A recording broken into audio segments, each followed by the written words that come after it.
Welcome to the Deep Dive. We're here to cut through the noise and give you the essential knowledge on complex topics straight from the latest clinical sources. Exactly. And today, we're unpacking a condition that often gets missed, lichen sclerosus, or LS.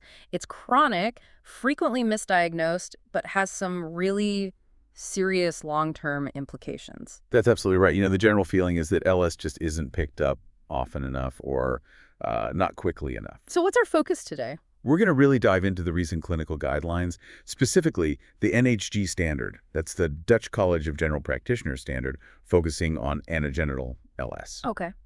How to spot it, how to diagnose it for sure, and crucially, the evidence-based ways to manage it. Right. And if you take anything away today, it should probably be these three things. First, the main complaint. Often it's intense itching. Second, you absolutely need a physical exam for diagnosis. History alone isn't enough. Crucial point. And third, long-term care, lifelong management really, is vital because of the risks from serious anatomical changes right up to, well, cancer. Precisely. Let's get into it. Okay, so definition first. Lichen sclerosus is a chronic inflammatory skin disease. It's not infectious. Right. And look, it can show up in men, women, any age really, but it's most common in postmenopausal women. That 50 to 70 age group you mentioned. Exactly. That's the peak time we see it, mostly in the anogenital area. Okay, so when a clinician does that essential physical exam, what are the telltale signs? What does LS actually look like? There are some pretty characteristic things to look for. You'll often see these sharp-edged, porcelain white kind of shiny spots. Porcelain white, okay. Yeah, very distinct. And as it goes on, the skin texture changes. It can become atrophic, really thin, fragile, sometimes described like cigarette paper skin. Wow, that thin. Yeah. Or sometimes it goes the other way. You get hyperkeratosis, which is a thickening of the outer layer of the skin. So these visual signs sound quite clear, but you said it gets missed often. Before these major changes happen, what's the very first thing that usually makes someone seek help? It's the itch. Intense, persistent itching pruritus. That's usually the main complaint, the thing causing the most distress. Just itching. Often, yes. And a key thing in the history, patients often report it gets much worse with heat. Like in bed at night. Exactly like that. That's a common trigger. That seems like a really useful clue for diagnosis. It really is. Other symptoms can include a burning feeling, sometimes pain during intercourse that's superficial dyspareunia or painful urination, even anal itching if it spreads back there. It's inflammatory, you said. Do we know what causes it? Is there a specific trigger?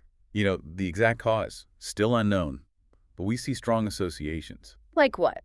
Well, there seems to be a genetic link, a predisposition, and a really significant connection to other autoimmune disorders. Ah. Yeah, some studies found like 42% of LS patients had autoantibodies linked to things like alopecia, vitiligo, or thyroid conditions. So it points towards maybe an underlying autoimmune process, not just a skin surface thing. It certainly suggests that.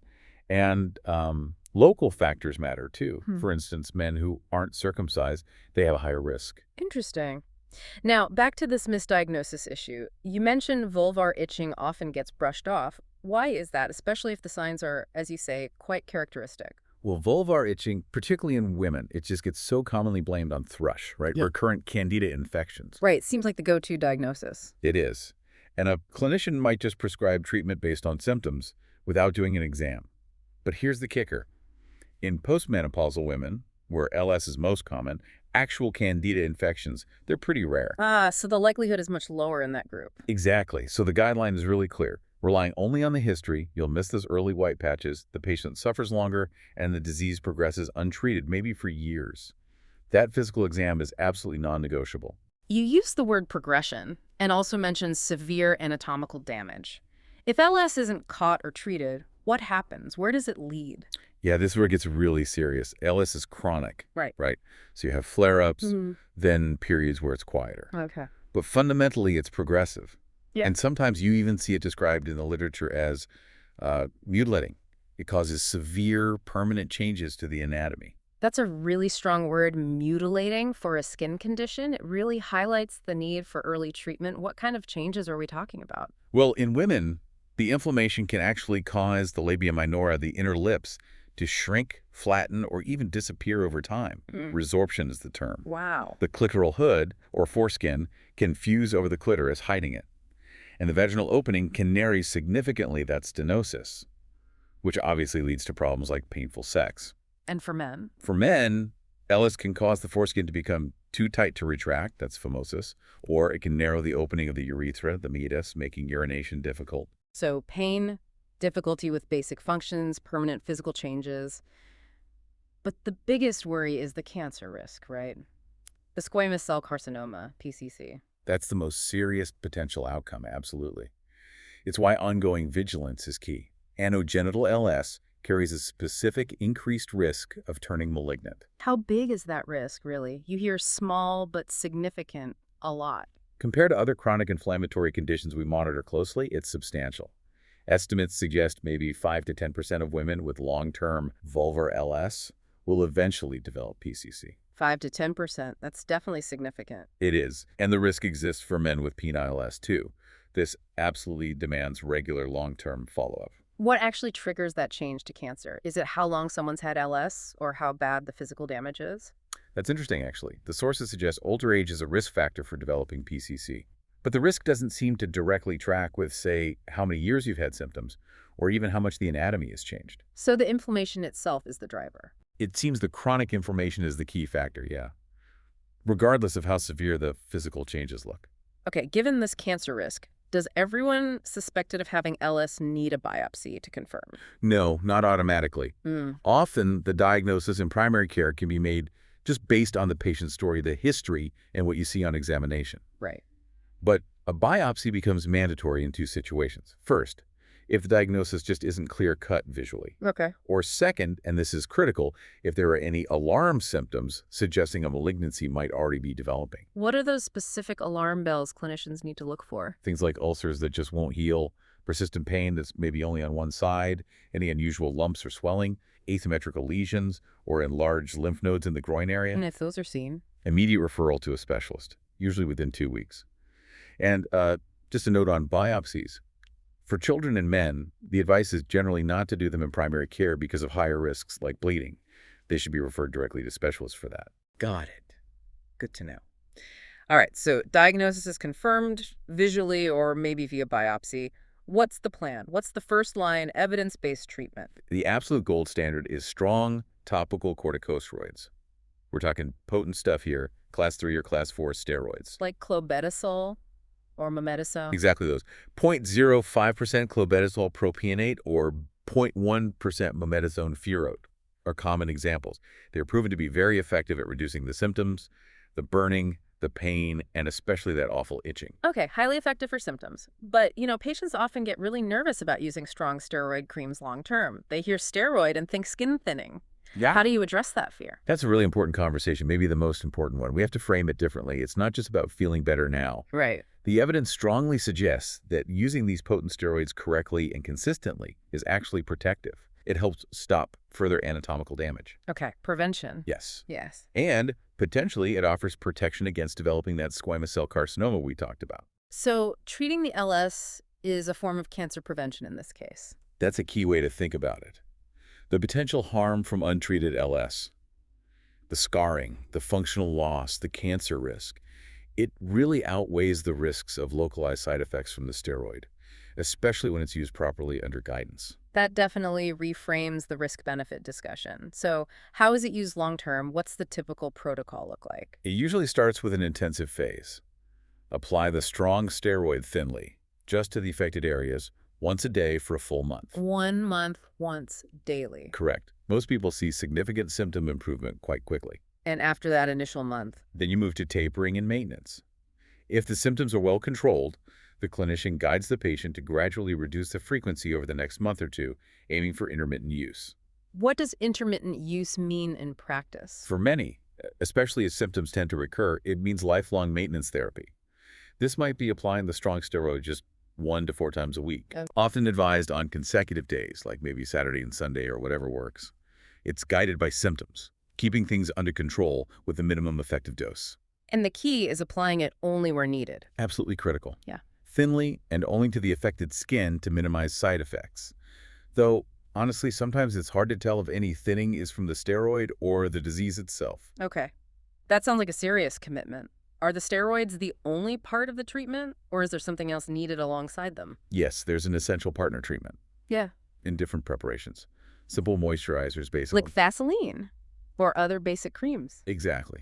Things like white soft paraffin may be mixed with liquid paraffin or a basic fatty cream like cetamacrogol cream. Patients need to use these multiple times a day. Multiple times. Yes, the advice is often apply it very frequently, like after every time you use the toilet. Keep the area consistently moisturized.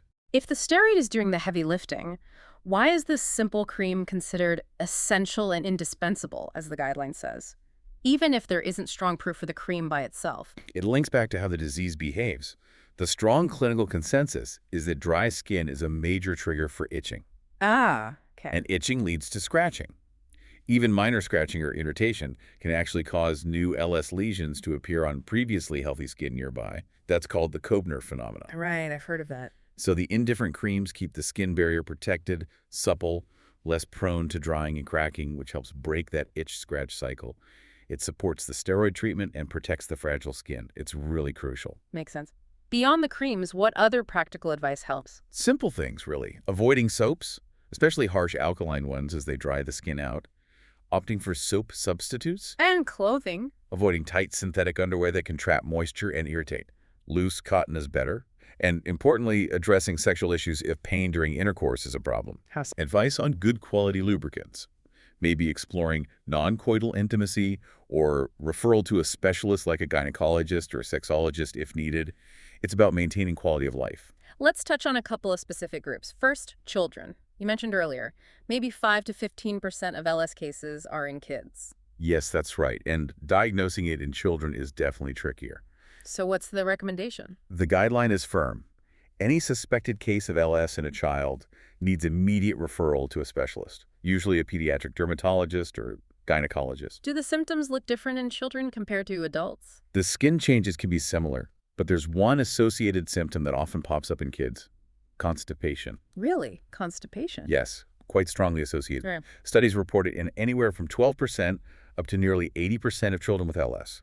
It's a surprisingly common co-finding. That's useful to know. Now, there's also a very serious safety consideration when diagnosing LS in children, isn't there? Absolutely crucial. When anogenital LS is found in a child, healthcare providers must be alert to the possibility of sexual abuse. Okay, that's a mandated alert. Yes. Now, it's vital to be clear.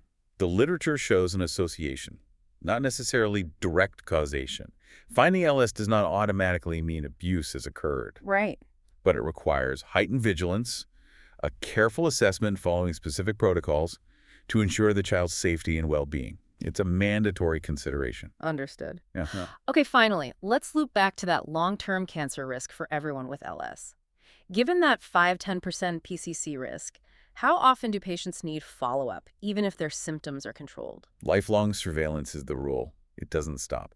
Initially, after diagnosis and starting treatment, checks are more frequent, maybe every few weeks, then stretching out to every 3 months or so. And once things are stable... Once the condition is in stable remission, follow-ups can be less frequent, but they must continue at least annually for life. Annually for life. And the patient needs to be involved in watching for changes, too. Definitely. Patient education on self-examination is key. We encourage them, maybe arbitrarily, say monthly, to use a hand mirror and just look at the area. What are they looking for specifically? Any changes. Sores that aren't healing, new lumps or bumps, persistent pain in one spot, changes in color or texture, anything suspicious. And if they see something concerning? They need to get it checked out promptly. That means seeking a referral back to their doctor or specialist quickly, usually aiming for an appointment within 2 weeks if malignancy is suspected. And what if, despite good medication adherence, those severe anatomical problems like the vaginal narrowing or phimosis have already happened or aren't responding? Is surgery ever an option? It's relatively rare. Surgery is usually reserved for when medication hasn't been enough to fix significant functional problems. For men with phimosis that doesn't resolve with steroids, circumcision might be necessary. For women with severe narrowing of the vaginal entrance causing pain or inability to have intercourse, procedures called widening clasties can be done. Are those effective? Yes, actually quite successful. Reports suggest they resolve the functional issues, like painful sex due to stenosis, in around 85–90% of cases. It can really restore function and quality of life when needed. #outro. So wrapping this up, I think our deep dive really confirms lichen sclerosus is chronic, it's inflammatory, and it needs very specific management. The core message has to be the targeted use of those strong topical steroids. but always paired with those essential indifferent creams. At dual approach. Exactly. It's critical not just for symptom relief now, but for managing the long game, preventing anatomical damage, and crucially, reducing that risk of malignancy down the line. Yeah, I think this gives everyone listening a much clearer picture of why this condition, though often missed, is so serious and why the management has to be so comprehensive. Right. We talked quite a bit about that understandable fear around using strong steroid creams long term. But considering the evidence that this maintenance therapy isn't just about comfort, but might actively protect against cancer development, well, at least your final thought for you to consider. How does really understanding that long-term protective role of treatment, managing a chronic disease, not just symptomatically, but as a real form of primary prevention, Yeah. how does that shift your perspective on managing chronic conditions overall? Something to think about.